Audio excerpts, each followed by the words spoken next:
কয়েকদিন আগে এসএসসি পরীক্ষা শেষ করেছে নদী দাস। এখনও বাকি ছিল ব্যবহারিক পরীক্ষা। স্বপ্ন ছিল লেখাপড়া শেষ করে নিজের পায়ে দাঁড়ানোর, কিন্তু সেই স্বপ্ন থেমে গেল অকাল মৃত্যুর মধ্য দিয়ে।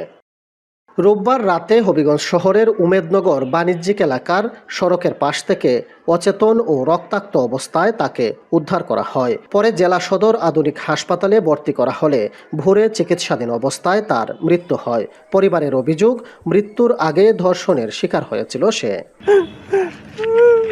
পরিবারের অভিযোগ, বানিয়াচং উপজেলার সোনারু গ্রামের বাসিন্দা ও পেশায় আইনজীবী সহকারী জীবন দাসের সঙ্গে নদীর প্রেমের সম্পর্ক ছিল।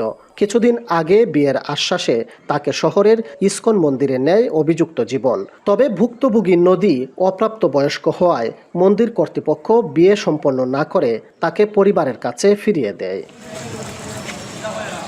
স্বজনদের দাবি, রোববার সকালে সকলের অগোচরে আবারও নদীকে বাড়ি থেকে বের করে নিয়ে যায় জীবন। এরপর রাতে অচেতন অবস্থায় তাকে পাওয়া যায়। এ সময় তার মুখে আঘাতের চিহ্ন ছিল বলে দাবি পরিবারের।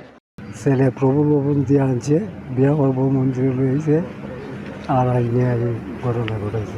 আমি তো হসপিটালও এইগুলো কইছে, দর্শন করছে, মারছে, নাইলে এই অবস্থা কেন হইতো।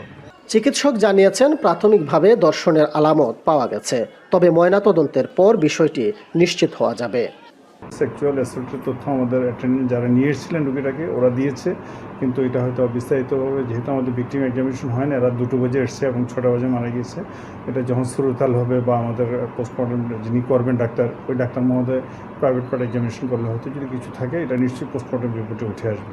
পুলিশ জানিয়েছে ধর্ষণ, আত্মহত্যা কিংবা অন্য কোনো কারণ, সব দিক বিবেচনায় নিয়ে ঘটনাটি তদন্ত করা হচ্ছে। মান অভিমানে কোনো কিছু একটা করতে পারে, নিজেও কিছু টেক করতে পারে, মানে গ্রহণ করতে পারে, নিতে পারে। দেখতেছি আমরা বিষয়টা, এখন আমরা এই যে আসল কারণটা পাচ্ছি না, এটা আমরা ধারণা করতেছি আর কি, অ্যাজাম্পশন। ঘটনাটি নিয়ে এলাকায় ব্যাপক চাঞ্চল্যের সৃষ্টি হয়েছে। সুষ্ঠু তদন্ত করে অভিযুক্তের বিরুদ্ধে আইনানুগ ব্যবস্থা নেয়ার দাবি জানিয়েছেন স্থানীয়রা। কাজল সরকার, এখন হবিগঞ্জ।